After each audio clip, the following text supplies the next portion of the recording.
ચાલો આજે આજે આપણી પાસે જે સ્ત્રોતો છે એમાં જરા ઊંડા ઉતરીએ.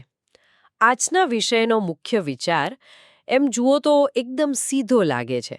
માત્ર ઈશ્વર જ સર્વસ્વ છે.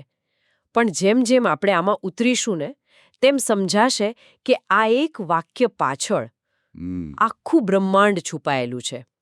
આ સ્ત્રોતો ધર્મગ્રંથોના સંદર્ભોથી ભરેલા છે અને તે આપણને એવા પ્રશ્નો પૂછવા પર મજબૂર કરે છે જે આપણે કદાચ રોજબરોજ વિચારતા પણ નથી. જેમ કે એક અનંત સર્જનહાર અને તેની આ નાનકડી સીમિત દુનિયા વચ્ચે ખરેખર સંબંધ શું છે? આપણું અસ્તિત્વ એટલે કે હોવું અને બિન અસ્તિત્વ એટલે કે ન હોવું જેવી કેટલીક એમ કહી શકાય કે ગૂંચવણભરી વાતોને સહેલી ભાષામાં સમજવાની કોશિશ કરીશું. આપણો હેતુ કોઈ નિર્ણય પર પહોંચવાનો નથી, પણ આ સ્ત્રોતો જે વિચારધારા રજૂ કરે છે તેને સમજવાનો છે. તો તૈયાર થઈ જાઓ, કારણ કે આ સફર આપણી સમજની સીમાઓને ચોક્કસ પડકારશે. શરૂઆત એક ખૂબ જ મોટા વિચારથી થાય છે. સ્ત્રોતો કહે છે કે ઈશ્વર એટલા વિશાળ અને અનંત છે કે આખું બ્રહ્માંડ, સમય અને અવકાશ પણ તેમને સમાવી શકતા નથી. બાઇબલનો એક સંદર્ભ છે જે કહે છે કે સ્વર્ગ અને સ્વર્ગોનું સ્વર્ગ પણ તેમને સમાવી શકતું નથી. આ સાંભળીને જ મગજ ચકરાવે ચડી જાય. જો ઈશ્વર સમય અને અવકાશમાં સમાઈ જ ન શકતા હોય તો પછી તે આપણી આ દુનિયા સાથે, આપણા જેવા જીવો સાથે કેવી રીતે જોડાય છે? આ એકદમ સચોટ પ્રશ્ન છે અને સ્ત્રોતો તેનો એક ખૂબ જ રસપ્રદ જવાબ આપે છે. તે કહે છે કે ઈશ્વર, જે પોતે સમય અને અવકાશથી પર છે, તે એમ કે પોતાની હાજરીનો અનુભવ કરાવવા માટે સમય અને અવકાશની અંદર પોતાનું નામ સ્થાપિત કરે છે. નામ? હા, નામ. આ નામ એક પ્રકારના સેતુ જેવું છે, એક સંપર્ક બિંદુ. એટલે એક દૂતાવાસ જેવું? જેમ કોઈ દેશ બીજા દેશમાં પોતાની હાજરી માટે એક નાનકડી જગ્યા સ્થાપે, ભલે તે આખો દેશ ત્યાં ન હોય. બરાબર, એકદમ પરફેક્ટ સરખામણી છે. આ નામ એ જગ્યા છે જ્યાં સૃષ્ટિ ઈશ્વર સાથે જોડાઈ શકે, તેમની ઉપાસના કરી શકે, તેમની આજ્ઞાઓ સાંભળી શકે. મતલબ અનંત અને સીમિત વચ્ચેનો પુલ. એટલે જ્યારે સ્ત્રોતોમાં લખ્યું છે કે લોકો ઈશ્વરના નામને નમન કરતા હતા, ત્યારે તેનો અર્થ એ જ છે કે તેઓ વાસ્તવમાં ઈશ્વરને જ નમન કરી રહ્યા હતા. અચ્છા. જે એ નામ દ્વારા ત્યાં હાજર હતા. તે એક વ્યવહારુ સમાધાન છે. અને અહીંયા એક બીજો મુદ્દો છે જેણે મને ખરેખર વિચારતી કરી દીધી. આપણે હંમેશા ધર્મને એ રીતે જોઈએ છીએ કે મનુષ્ય ઈશ્વર માટે કંઈક કરે છે, પૂજા, પ્રાર્થના, સેવા. પણ આ સ્ત્રોતો તો આખી વાત જ પલટી નાખે છે. એ સ્પષ્ટપણે કહે છે કે ઈશ્વરને સૃષ્ટિ પાસેથી બિલકુલ કશાની જરૂર નથી. હા, આપણી સેવા કે ઉપાસનાની તેમને કોઈ આવશ્યકતા જ નથી. સાચું. અને આ વિચાર સંબંધની આખી દિશા બદલી નાખે છે. સમીકરણ એવું નથી કે ઈશ્વરને આપણી જરૂર છે. સમીકરણ એવું છે કે આપણને સંપૂર્ણપણે ઈશ્વરની જરૂર છે. સ્ત્રોતો કહે છે કે સૂર્યપ્રકાશ, પાણી, હવા અને ખુદ આપણું જીવન એ બધું જ તેમની પાસેથી આવે છે. બરાબર. આ કોઈ કાવ્યાત્મક વાત નથી, પણ અસ્તિત્વનું મૂળભૂત સત્ય છે આ સ્ત્રોતો અનુસાર. આ નિર્ભરતા કેટલી ઊંડી છે? શું એ માત્ર ભૌતિક વસ્તુઓ પૂરતી સીમિત છે? ના, એનાથી પણ ઘણી ઊંડી. આ મટીરિયલમાં એક શક્તિશાળી દલીલ છે કે ઈશ્વર માત્ર જીવન આપતા નથી, પણ ક્ષણે ક્ષણે તેને ટકાવી પણ રાખે છે. ઓકે. જો તે પોતાનો જીવનદાયી શ્વાસ પાછો ખેંચી લે તો જીવોનું અસ્તિત્વ તરત જ સમાપ્ત થઈ જાય. અને અહીં બિન અસ્તિત્વનો ખ્યાલ આવે છે. એક મિનિટ, આ બિન અસ્તિત્વ એટલે શું? શું એ શૂન્ય જેવું છે કે પછી એ એક અલગ પ્રકારની અવસ્થા છે જેને ઈશ્વર નિયંત્રિત કરે છે? કારણ કે કંઈ નહીં હોવું અને કંઈકમાંથી પાછું ખેંચી લેવું એ બે અલગ વાતો લાગે છે. ખૂબ જ સરસ પ્રશ્ન. અને સ્ત્રોતોના આધારે બિન અસ્તિત્વ એ શૂન્ય નથી, પણ એક એવી અવસ્થા છે જે ઈશ્વરના નિયંત્રણમાં છે. તે અસ્તિત્વની વિરુદ્ધ છે. અચ્છા. ઈશ્વર ધારે ત્યારે બિન અસ્તિત્વમાંથી કોઈ વસ્તુને અસ્તિત્વમાં બોલાવી શકે છે. અને એ જ રીતે તે અસ્તિત્વમાં રહેલી કોઈ વસ્તુને પાછી બિન અસ્તિત્વમાં મોકલી શકે છે. એટલે કે આપણું હોવું કે ન હોવું બંને તેમની ઈચ્છા પર આધારિત છે. બિલકુલ. આપણું અસ્તિત્વ આપણો અધિકાર નથી, પણ તેમની ભેટ છે. વાહ! આ તો આપણા અસ્તિત્વને જોવાનો એકદમ અલગ જ દ્રષ્ટિકોણ છે. હવે જે મુદ્દો આવે છે એણે તો મારું માથું ઘુમાવી દીધું. સ્ત્રોતો ઈશ્વરના દ્વિતીય વ્યક્તિત્વ વિશે વાત કરે છે. એક તરફ આ વ્યક્તિત્વ સમગ્ર સમય અને અવકાશને ટકાવી રાખે છે અને બીજી તરફ એ જ વ્યક્તિત્વ સમય અને અવકાશની અંદર એક મનુષ્ય બનીને આવે છે. આ કેવી રીતે શક્ય બને? આ તો તર્કથી પાર લાગે છે. હા, અને સ્ત્રોતો પણ આને એક રહસ્ય તરીકે જ રજૂ કરે છે. તેને સમજાવવા માટે જે શબ્દો પ્રયોગ થયો છે તે છે તેમણે પોતાને ખાલી કરી દીધા. ખાલી કરી દીધા? એનો શું અર્થ? એનો અર્થ એ નથી કે તેમણે પોતાની દૈવી શક્તિ ગુમાવી દીધી, પણ તેમણે સ્વેચ્છાએ પોતાની મર્યાદાઓ સ્વીકારી. એટલે આ તો એવું થયું કે કોઈ વિડિયો ગેમનો પ્રોગ્રામર જેણે આખી ગેમ બનાવી છે અને જે તેને બહારથી ચલાવી રહ્યો છે તે પોતે જ ગેમની અંદર એક પાત્ર બનીને આવી જાય. બરાબર. અને છતાં બહારથી આખી ગેમ એ જ ચલાવી રહ્યો હોય.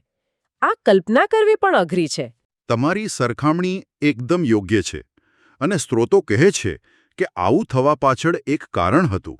જો અનંત ઈશ્વર પોતાના સંપૂર્ણ સ્વરૂપમાં પ્રગટ થાય તો કોઈ સીમિત જીવ તેમને સામે ટકી ન શકે. નાશ પામે. હા, નાશ પામે. એટલે આ દ્વિતીય વ્યક્તિત્વએ મનુષ્યનું રૂપ લીધું, જેથી બીજા જીવો તેમની સાથે રહી શકે, તેમને જોઈ શકે અને છતાં નાશ ન પામે. પણ આનાથી તો વધુ ગહન પ્રશ્નો ઊભા થાય છે, જેનો ઉલ્લેખ સ્ત્રોતોમાં પણ છે. જેમ કે જ્યારે આ દ્વિતીય વ્યક્તિત્વ એટલે કે પુત્ર વધસ્તંભ પર હતા અને એવો અનુભવ કરી રહ્યા હતા કે તેમને ત્યજી દેવામાં આવ્યા છે, ત્યારે આ બ્રહ્માંડને કોણ ટકાવી રહ્યું હતું? સાચું. જો તે પોતે જ ટકાવનાર હોય તો એક ક્ષણે બધું પડી કેમ ન ભાંગ્યું? અને બીજો પ્રશ્ન એ પણ છે કે જે અનંત છે, જે સમયથી પર છે, તે વધસ્તંભ પરના દુઃખ અને ત્યાગનો અનુભવ કેવી રીતે કરી શકે? હા, આ પ્રશ્નોના કોઈ સરળ જવાબ નથી. સ્ત્રોતો અહીં એ વાત પર ભાર મૂકે છે કે આપણી સમજ મર્યાદિત છે. આપણે સમયની અંદર બંધાયેલા જીવો છીએ, એટલે સમયથી પરની વાસ્તવિકતાને સંપૂર્ણપણે સમજી શકતા નથી. પણ એક રહસ્ય છે, કહી દેવું એ તો બહુ સહેલો જવાબ ન થઈ ગયો. શું સ્ત્રોતો એ સમજાવવાનો પ્રયત્ન પણ નથી કરતા કે આનાથી શું અર્થ નીકળે છે? એ પ્રયત્ન જરૂર કરે છે, પણ જવાબ આપવાને બદલે એ આપણને વિચારવા પર મજબૂર કરે છે. મુખ્ય વાત એ છે કે દ્વિતીય વ્યક્તિત્વ એક જ સમયે બેવડી ભૂમિકા ભજવી રહ્યું હતું. તે બ્રહ્માંડના પાલનહાર પણ હતા અને તે જ સમયે બ્રહ્માંડની અંદર દુઃખ ભોગવનાર એક જીવ પણ હતા. આ કેવી રીતે શક્ય છે એ આપણી તર્કશક્તિની બહાર છે, પણ સ્ત્રોતો અનુસાર એ જ સત્ય છે. અને આ આપણને આપણી બૌદ્ધિક મર્યાદાઓનો સ્વીકાર કરવા શીખવે છે. આપણી સમજણની મર્યાદાની વાત આવી જ છે તો મને પેલો મુદ્દો યાદ આવે છે, જ્યાં સ્ત્રોતો કહે છે કે ઈશ્વરની નજરમાં તો આખી પૃથ્વીના રાષ્ટ્રો એક ડોલમાંથી ટપકતા પાણીના ટીપા જેવા છે. હા, એટલું જ નહીં, તે તેમને કંઈ નહીં કરતા પણ ઓછા ગણે છે. આ તો આપણા અસ્તિત્વને, આપણી સિદ્ધિઓને એકદમ અલગ જ દૃષ્ટિકોણથી જોવાની વાત થઈ. બિલકુલ. આ ઈશ્વરની અતુલ્ય સર્વોપરિતા દર્શાવે છે. જે વસ્તુને આપણે ખૂબ મોટી માનીએ છીએ, દેશો, સામ્રાજ્યો, ઇતિહાસ, તે તેમની અનંતતાની સરખામણીમાં લગભગ અસ્તિત્વહીન છે. અને આ જ સંદર્ભમાં સ્ત્રોતોમાં ઈસુનું એક કથન છે જે આ વિષયને વધુ જટિલ બનાવે છે. તે કહે છે, ઈશ્વર માટે બધા જીવંત છે. ઈશ્વર માટે બધા જીવંત છે. હા. હવે આ વાક્યના બે સંભવિત અર્થઘટન રજૂ કરવામાં આવ્યા છે. રસપ્રદ. ચાલો એ બંને અર્થઘટનને સમજીએ. પહેલું શું છે? પ્રથમ અર્થઘટન સમયરેખા સાથે જોડાયેલું છે. તે મુજબ હજુ સુધી કોઈ પણ જીવ સંપૂર્ણપણે બિન અસ્તિત્વમાં પાછો ફર્યો નથી. ઓકે. અંતિમ ન્યાય, જેને ગ્રેટ વ્હાઇટ થ્રોન જજમેન્ટ કહેવામાં આવે છે, તે ભવિષ્યમાં થવાનો છે. તેથી જે લોકો મૃત્યુ પામ્યા છે તે પણ ઈશ્વરની દ્રષ્ટિએ હજુ સંપૂર્ણપણે ભૂંસાઈ ગયા નથી. તે એક પ્રકારની પ્રતીક્ષાની અવસ્થામાં છે. એટલે બધા જીવંત છે નો મતલબ એ કે બધાનો હિસાબ થવાનો બાકી છે. બરાબર, એ અર્થમાં. અને બીજું અર્થઘટન?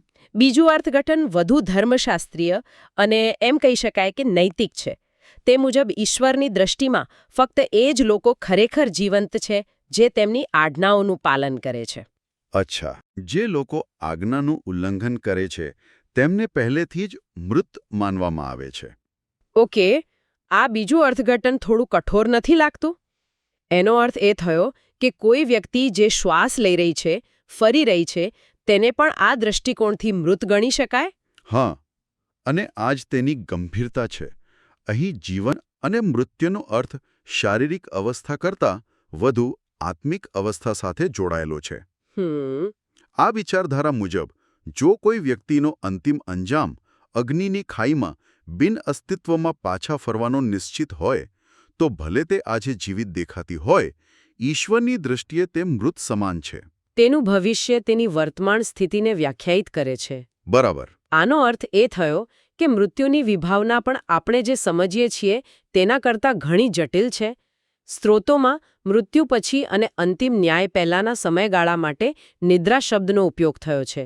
અને મને સૌથી વધુ આશ્ચર્યજનક વાત એ લાગી કે સ્ત્રોત સ્પષ્ટપણે કહે છે કે દાઉદ જેવા મહાન ભક્ત પણ હજી સ્વર્ગમાં ગયા નથી. હા, આ તો મોટાભાગના લોકોની સામાન્ય માન્યતા પર સીધો પ્રહાર છે. બિલકુલ.